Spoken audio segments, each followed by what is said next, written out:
Good morning everyone.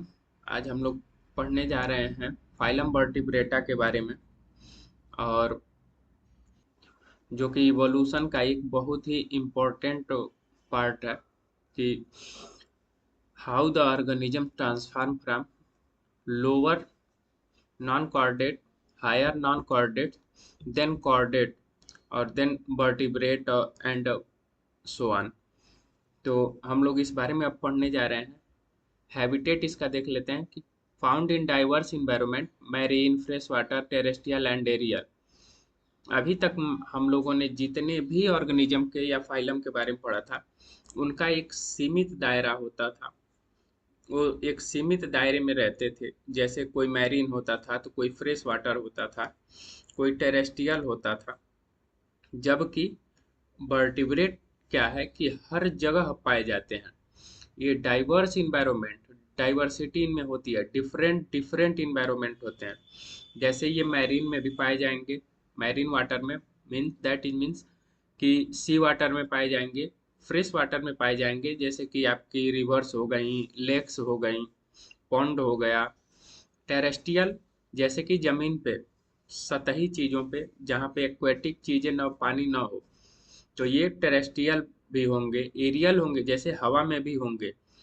Aerial का मतलब कि आप टेरेस्ट्रियल से ऊपर हैं। ये तीन चीजें होती है ना, जल थल नभ।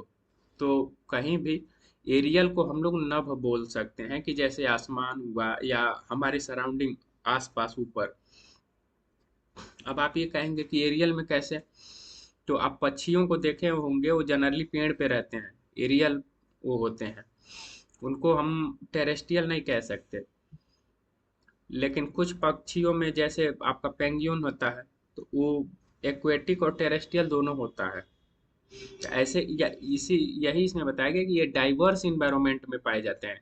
ये कहीं भी पाए जा सकते हैं। हर इनके लिए हर ऑर्गेनिज्म का अलग अलग इन्वायरमेंट होता है। जैसे अगर हमको कहा जाए कि हम जाके अगर पानी में रहने लगे अंदर, तो हम नहीं रह पाएंगे, क्योंकि वहां से हम लोग इवॉल्व होके आए। जैसे हमारी पूंछ का इशारा है, जो बाद में समय समय से खत्म हो गई। आप वेस्टिजियल ऑर्गन का नाम सुने होंगे, आगे पढ़ेंगे हम लोग वेस्टिजियल ऑर्गन के बारे में। तो वेस्टिजियल ऑर्गन डिफरेंट डिफरेंट चीजें होती हैं। उसी तरह हम लोगों में भी ऐसा माना जाता है कि कुछ चीजें, जैसे ईयर पिन्ना हुआ या नेल्स हुआ, हेयर हुआ, ये इस बात के स्रोत हैं कि हम लोग इवॉल्व हुए हैं एक्वेटिक से। और जैसे जैसे हमारी बॉडी को जिस जिस इन्वायरमेंट से बचने की या साथ देने की जरूरत पड़ती है, वो चीजें डेवलप हो जाती हैं। बॉडी स्ट्रक्चर वेरीज वाइडली, ये वाइडली वेरी करता है। जैसे फिश में अलग होगा, एम्फीबियंस में अलग होगा, रेप्टाइल्स में अलग होगा, बर्ड्स में अलग होगा, मैमल्स में अलग होगा। अब इसमें देखिए कि फिश जो है वो केवल एक्वेटिक है। एम्फीबियन, फिश से एम्फीबिया बना। मैंने आपको कई हर लेक्चर में बताया है कि जो फ्रॉग है, उसका लार्वल स्टेज जो होता है वो जनरली एक्वेटिक होता है। जबकि उसका एडल्ट स्टेज जो होता है वो आपका टेरेस्ट्रियल भी होता है, एक्वेटिक भी होता है, पानी में भी रह सकता है और टेरेस्ट्रियल भी रह सकता है। जबकि उसका लार्वल स्टेज वो टेरेस्ट्रियल नहीं होता है। रेप्टाइल्स जैसे हुए, तो रेप्टाइल्स, कुछ रेप्टाइल्स ये पानी में भी पाए जाते हैं और टेरेस्ट्रियल भी होते हैं। जैसे अगर हम कहें कि क्रोकोडाइल को, तो क्रोकोडाइल अगर आप कहेंगे कि नहीं ये भी तो, लेकिन ये एक्वेटिक भी होता है और टेरेस्ट्रियल भी होता है, दोनों जगह ये सरवाइव कर सकता है। बर्ड्स जो हैं वो एरियल होती हैं, जनरली इनको टेरेस्ट्रियल भी नहीं, एरियल होती हैं। ये टेरेस्ट्रियल पे भी रह सकती हैं, लेकिन मैक्सिमम एरियल माना जाता है। और मैमल जो होते हैं ये एक्वेटिक भी होते हैं और टेरेस्ट्रियल भी होते हैं। Most of the mammals are terrestrial होते हैं ये। जैसे कि अब आने वाले समय में हो सकता है कि मनुष्य एरियल हो जाए, क्योंकि ऐसी ऐसी टेक्निक्स आ गई हैं, टेक्नोलॉजी आ गई है कि हम स्पेस में रहने लगेंगे। तो जिस तरह अगर हम पक्षियों को देखें कि वो कहीं भी हवा में उड़ते रहते हैं, वो मनुष्य अगर टेक्नोलॉजी डेवलप कर लेगा तो उसको एरियल के कैटेगरी में हम रख सकते हैं। मैमल्स एक्वेटिक कौन है, तो एक्वेटिक है आपका ब्लू व्हेल है, फिर आपका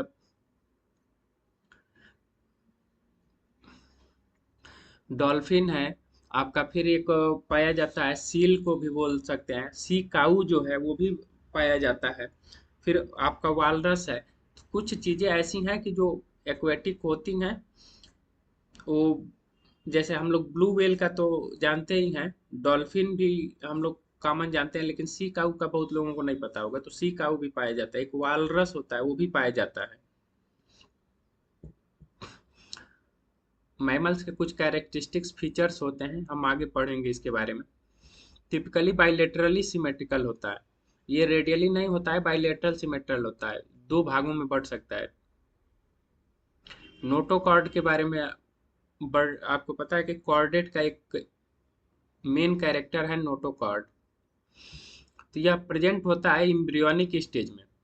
इम्ब्रियो मतलब कि जब आदमी का डेवलपमेंट ओम्ब के अंदर होता है, फीमेल की ओम्ब के अंदर होता है, तो उस समय ये प्रेजेंट होता है। लेकिन ये जब जन्म लेता है बच्चा, तो ये कार्टिलेजिनस और बोनी वर्टिब्रल कॉलम या स्पाइन की स्पाइनल कार्ड इन एडल्ट्स के थ्रू ये धीमे धीमे उसमें कन्वर्ट हो जाता है। जैसे हमारी रीढ़ की हड्डी है, तो इसमें ये कन्वर्ट हो जाता है।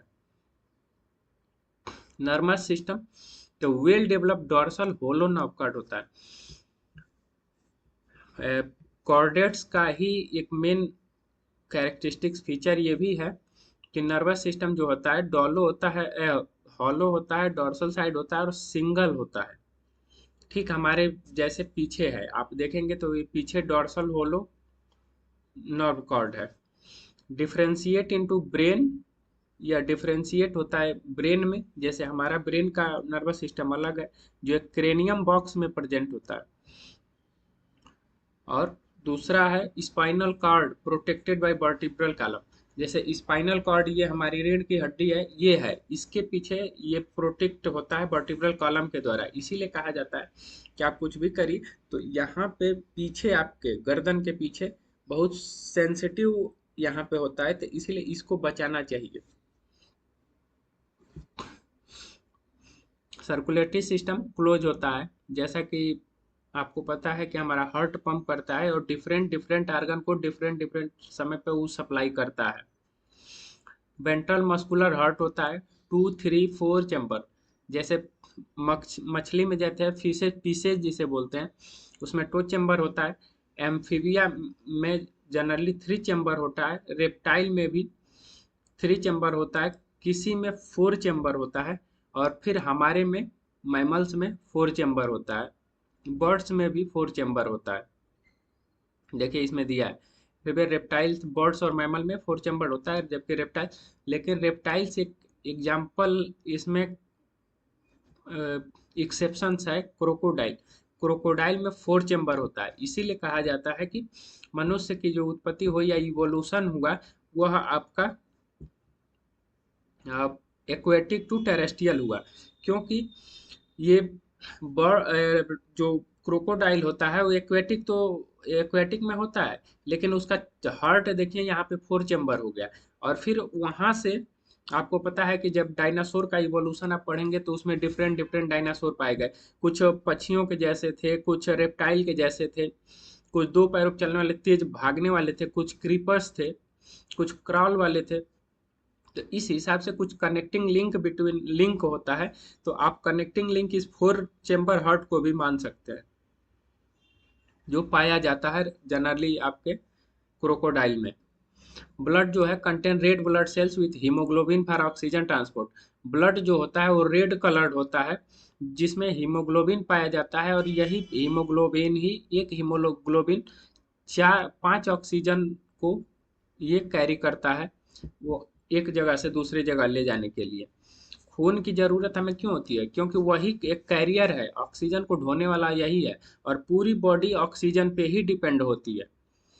अगर कोई अभी इसका कोई विकल्प नहीं मिला है, कुछ जगह रिसर्च चल रही है कि जो है कि आर्टिफिशियल ब्लड बनाने की। बाकी सारी चीजें बन गई हैं, हार्ट भी आर्टिफिशियल बन गया है, लेकिन अभी केवल कैरियर, कोई भी ऐसा जो पदार्थ है, मैटर नहीं पाया जा रहा है कि जो ऑक्सीजन को सपोर्ट कर सके। ये फ्यूचर में टेक्नोलॉजी आ जाएगी कि कोई ऐसा जो आ जाए मैटर जिसके थ्रू ऑक्सीजन हम ट्रांसपोर्ट कर सके, तो खून की जरूरत नहीं होगी, केवल ऑक्सीजन कैरियर होना चाहिए। रेस्पायरेशन है थ्रू गिल्स के थ्रू होता है। अब रेस्पायरेशन में आते हैं, ये गिल्स के थ्रू होता है। फिश और सम एम्फीबियन लार्वा में लंग्स के थ्रू होता है। टेट्रापॉड्स में, टेट्रापॉड मतलब जिसके 3 पैर हो, पॉड मीन्स लेग या चलने वाले स्ट्रक्चर, स्किन के थ्रू कुछ एम्फीबियंस में होते हैं, और हम में लंग्स के द्वारा होता है। ये टेट्रापोड्स हैं। टेट्रापोड में ट्राईपोड नहीं, tetrapod 4 pod, sorry about it. Tetrapods मतलब 4 पैर। और रेस्पायरेशन आपको पता होगा कि 100 ml जो ऑक्सीजनेटेड ब्लड होता है, वो 5 ml ऑक्सीजन सप्लाई करता है आपकी टिश्यूज को, जबकि 100 ml डी ऑक्सीजनेटेड ब्लड जो है वो 4 ml CO2, 4 ml CO2 जो है वो,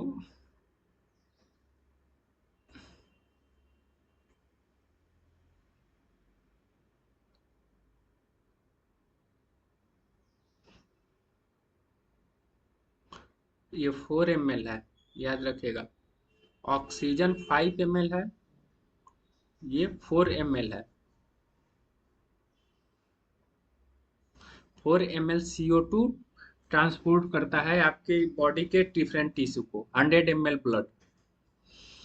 एक्सक्रेशन कैसे होता है, तो एक्सक्रेशन और ऑस्मो रेगुलेशन हमारी किडनी करती है, जो प्रेजेंट होती है एक्सक्रेशन के लिए और मेंटेन करती है वाटर बैलेंस को। तो ऑस्मो रेगुलेशन का मतलब टेम्परेचर को इन्वायरमेंट के हिसाब से रेगुलेट करना। नहीं तो आदमी को हीट स्ट्रोक आता है और कोल्ड स्ट्रोक भी आता है, जिसके द्वारा अगर ज़्यादा आपकी बॉडी से पानी निकल गया, नेचर की बनावट यही है, क्योंकि हमारी बॉडी में भी 2/3 पानी है, और पूरी पृथ्वी पे भी 2/3 पानी है।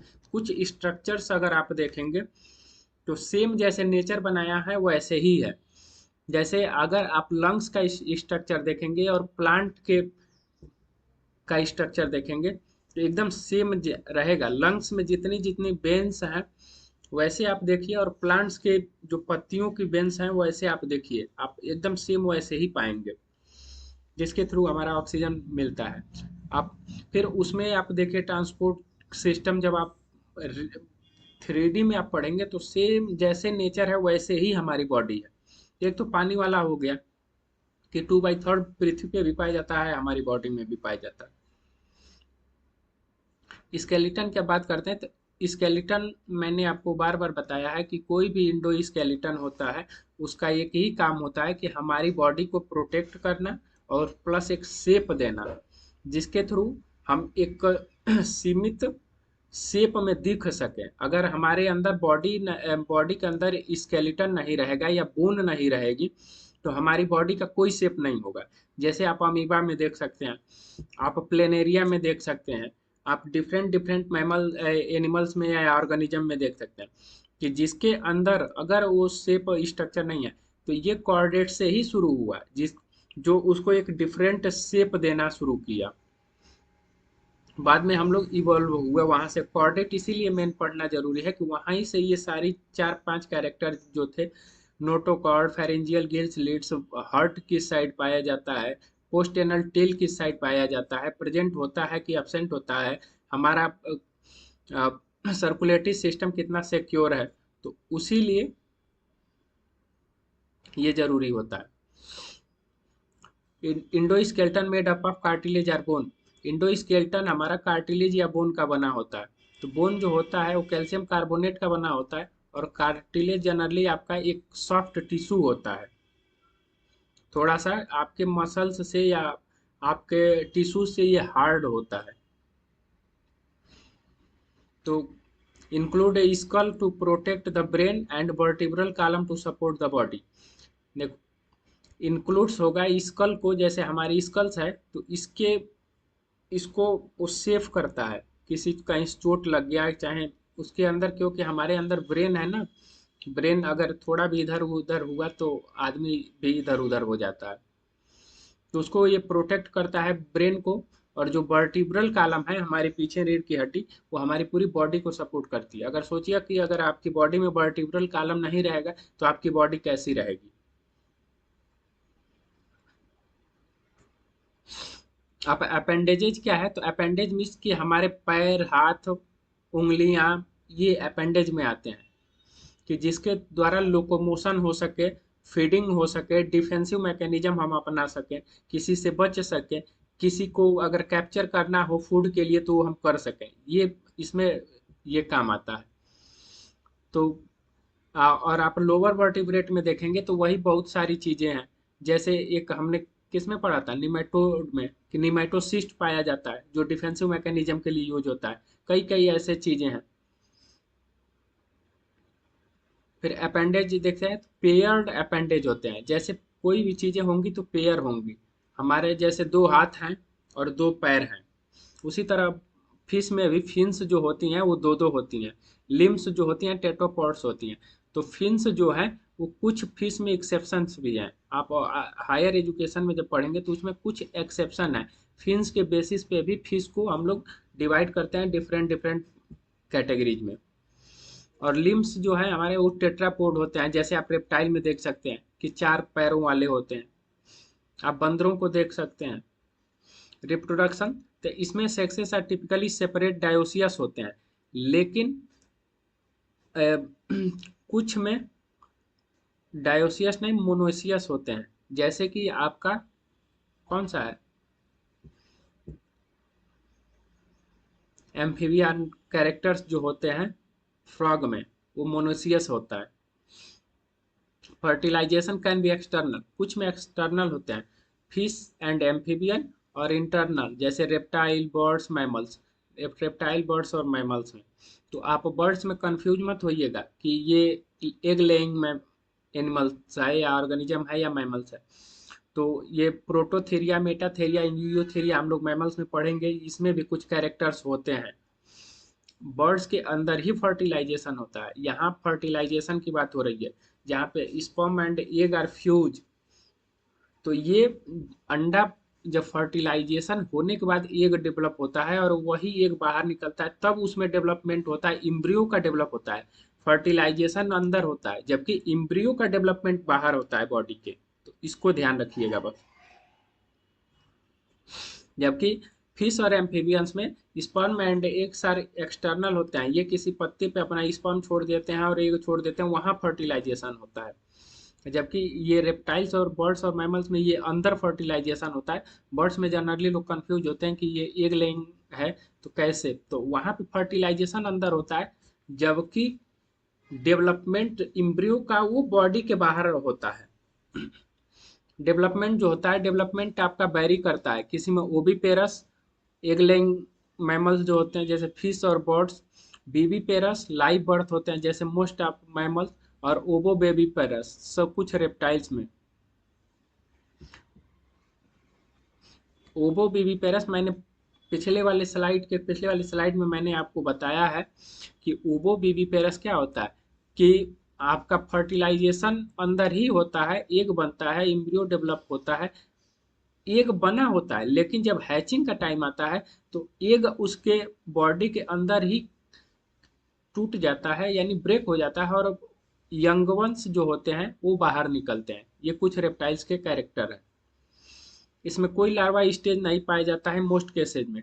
Direct development common in higher vertebrate. Direct development means कि जो हमारी इम्ब्रियो का स्ट्रक्चर है और हमारे एडल्ट का स्ट्रक्चर है वो सेम होगा, वो डायरेक्ट डेवलपमेंट है। इनडायरेक्ट डेवलपमेंट, लेकिन इसमें कोई लार्वल स्टेज नहीं होता। लेकिन यहाँ मैं आपको फिर बता रहा हूँ कि लार्वल स्टेज एम्फीबियंस में पाए जाते हैं, कुछ फिश में भी पाए जाते हैं।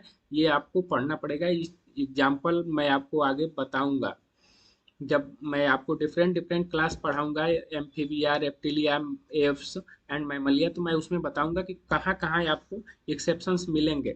जैसे यहाँ पे लो नो लार्वन स्टेज लिखा है, लेकिन अगर पूछ दिया कि जैसे मैंने आपको बताया कि कुछ में एक डाइसोन एक नाम का एक पाया जाता है लार्वा, तो ये आगे मैं बताऊंगा। और फ्रॉग में अगर पूछ दिया जाए कि लार्वा होता है कि नहीं, तो होता है, ये याद रखिएगा, और उसमें इनडायरेक्ट डेवलपमेंट होता है।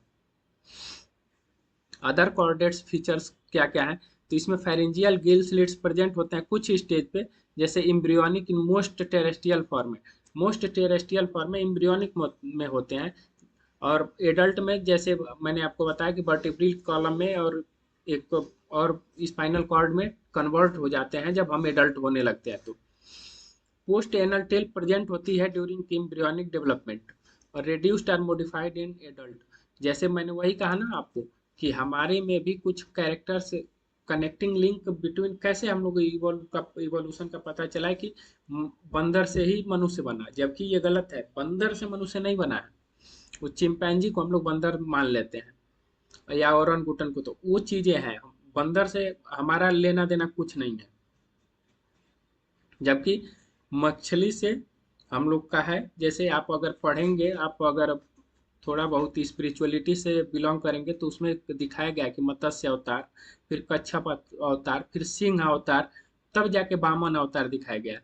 यानी मत्स्य अवतार फिश का इवोल्यूशन हुआ, फिर कच्छप अवतार यानी एम्फिबियन बने, फिर आपका सिंह अवतार है यानी फिर टेरेस्ट्रियल बने, और टेरेस्ट्रियल के बाद फिर वामन अवतार दिखाया गया, यानी मनुष्य का इवोल्यूशन हुआ, उसमें भी यही दिखाया गया। आप साइंटिफिकली अगर आप देखेंगे तो फिश जो है शार्क ट्यूना है, एम्फिबियंस में फ्रॉग है, रेप्टिलिया में स्नेक्स है, और एम्फिबियंस में रेप्टिलिया में स्नेक्स है, क्रोकोडाइल है, फिर एम्फिबियन में आपका टॉर्टोइज भी है, बर्ड्स में आपका ईगल्स है, पैरट है, आप देख सकते हैं।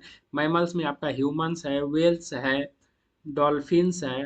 तो ये चीजें हैं। अब देखिए इसमें वर्टिब्रेटा कितने सब फाइलन में डिवाइड है। तो वर्टिब्रेटा डिवाइड है एग्नाथा, जिसमें आपका जबड़ा नहीं पाया जाता है, लैक ऑफ जॉ। वो पेट्रोमाइजान होती हैं, वो शक करती हैं, उनके पास कोई जबड़ा नहीं होता है कि वो क्रश करें, पकड़ें, करें, वो सीधे शक कर लेती हैं किसी भी चीज को। ग्नेथोस्टोमेटा ये बियर्स जो है, इनमें जबड़ा पाया जाता है। जैसे आप डिफरेंट डिफरेंट फिशेज देखेंगे, जैसे आप रोहू देखे होंगे, आप कॉमन कार्प देखे होंगे, कैटला देखे होंगे। तो इसमें पीसेज जो होती हैं, जो फिन्स बियर फिन्स करती हैं, जैसे फिन्स प्रेजेंट होता है, ये जनरली आपकी फिशेस हैं। ठीक। और टेट्रापोडा बियर लिम्स, जैसे चार पैरों वाले या चार लिम्स वाले, जो लिम्स होता है, जैसे इनमें क्लास है एम्फीबिया, रेप्टिलिया, एप्स और मैमलिया।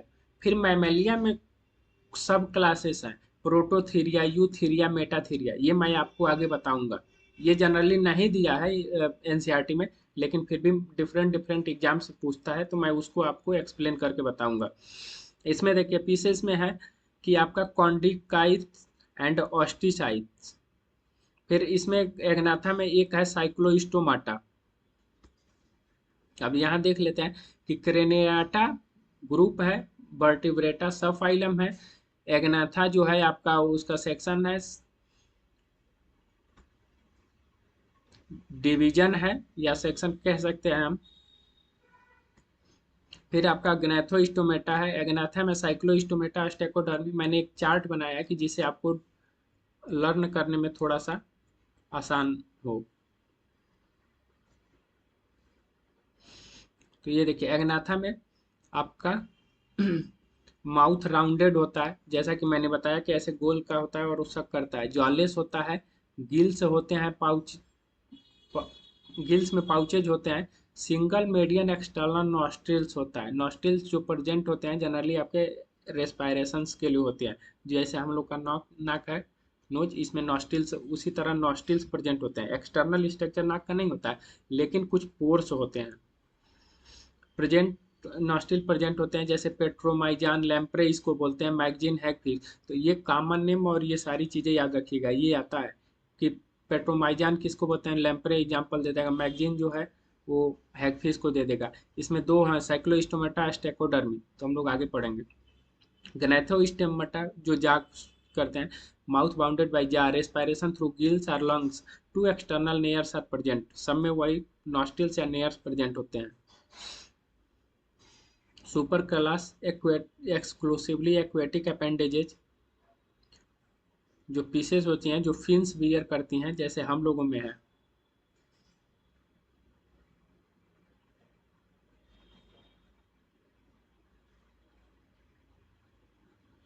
एक्सक्लूसिवली एक्वेटिक होते हैं। Appendages are fins for swimming. Gills present होता है रेस्पायरेशन के लिए। बॉडी कवर्ड होता है स्केल्स के द्वारा। आप देखे होंगे फिशेस में जो, अगर आप जो होती हैं तो वो जनरली आपको एक डिफेंसिव मैकेनिज्म होता है जो पानी से सड़ने के लिए बचाती हैं।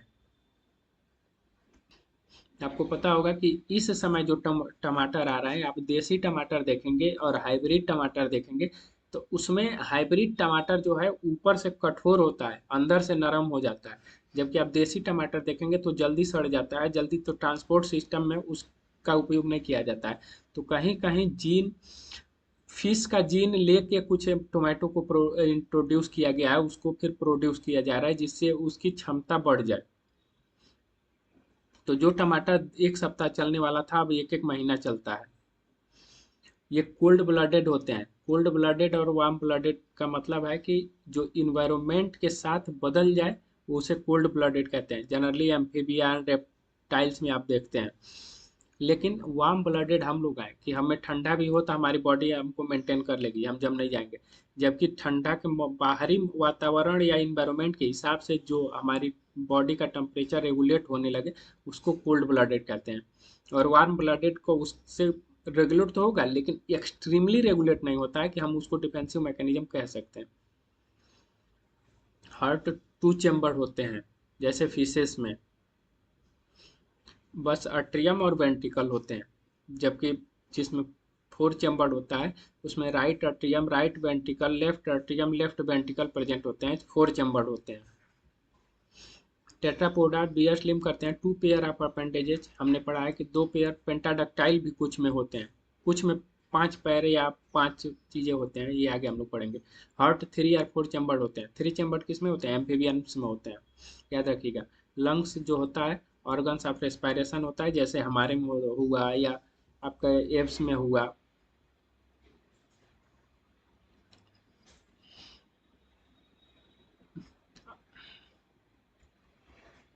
अब आ गया साइक्लोस्टोमाटा। तो इसको हम लोग पढ़ लेते हैं। All living cyclostomata are ectoparasite on certain fishes. Cyclostomata जो है वो इक्टोपैरासाइट्स होती हैं जैसे कुछ फिशेस में।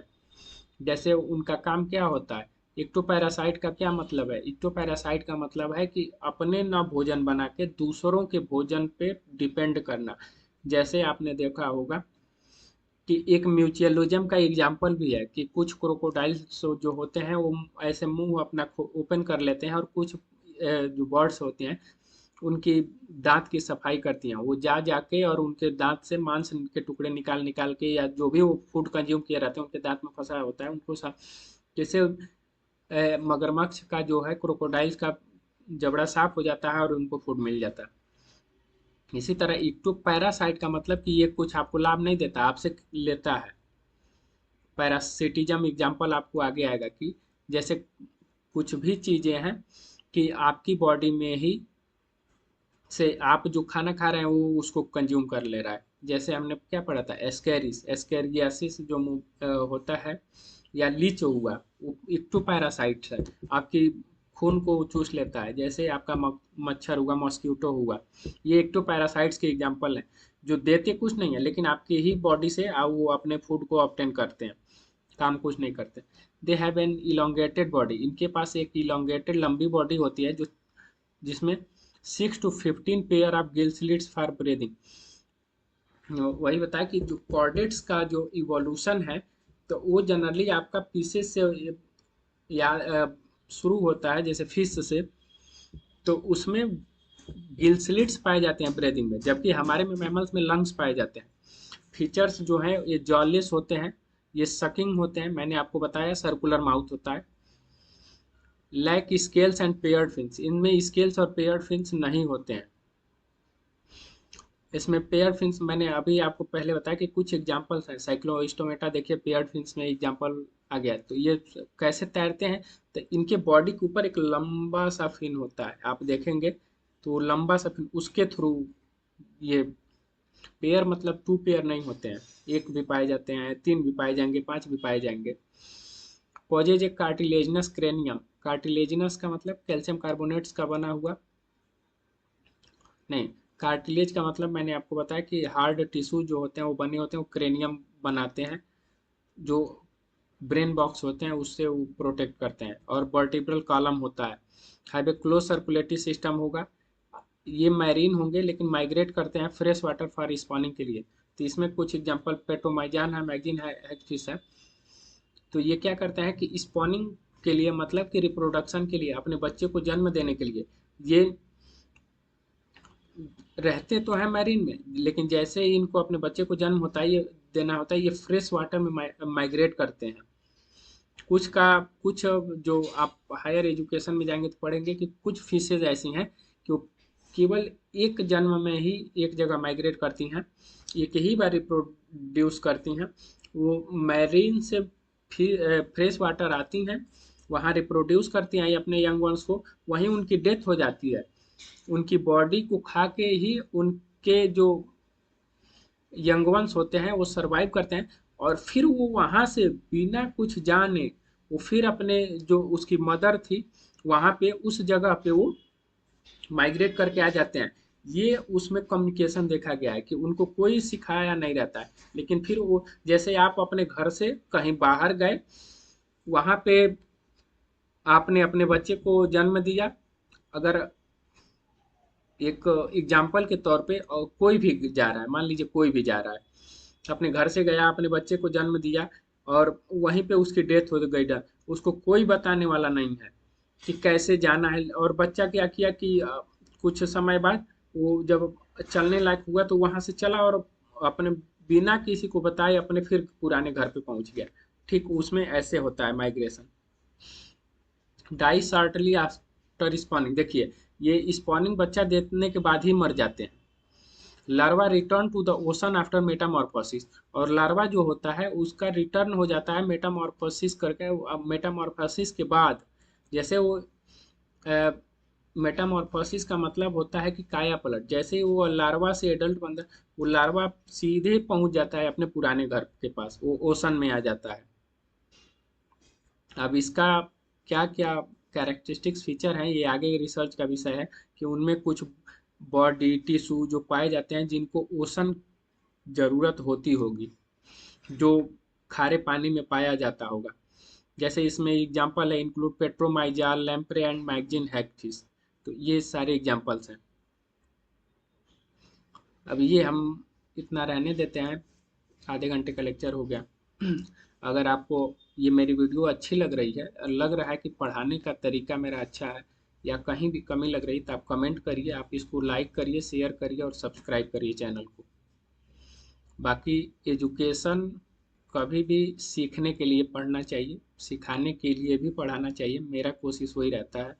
और आप, मैं ये कोशिश करता हूँ कि आपको याद ना करना पड़े, आपको चीज़ें याद ना करना पड़े, आप रटना ना पड़े, आपको आपको पढ़ाते वक्त ही हर चीज़, हर पॉइंट को मैंने इसीलिए बार बार मैं इसको दोहराता हूँ कि आपको याद हो जाए, कि ऐसा ना हो कि आप, जैसे ये स्पॉनिंग का क्या मतलब है, कि कोई पूछ दे स्पॉनिंग का मतलब क्या। तो ये सारी चीज़ें मैं आपको हर चीज़ पे एक्सप्लेन करता हूँ कि आप बेटर वे में आपको मैं पढ़ा सकूँ, और बेटर वे में आप लर्न कर सकें। Then thank you for watching.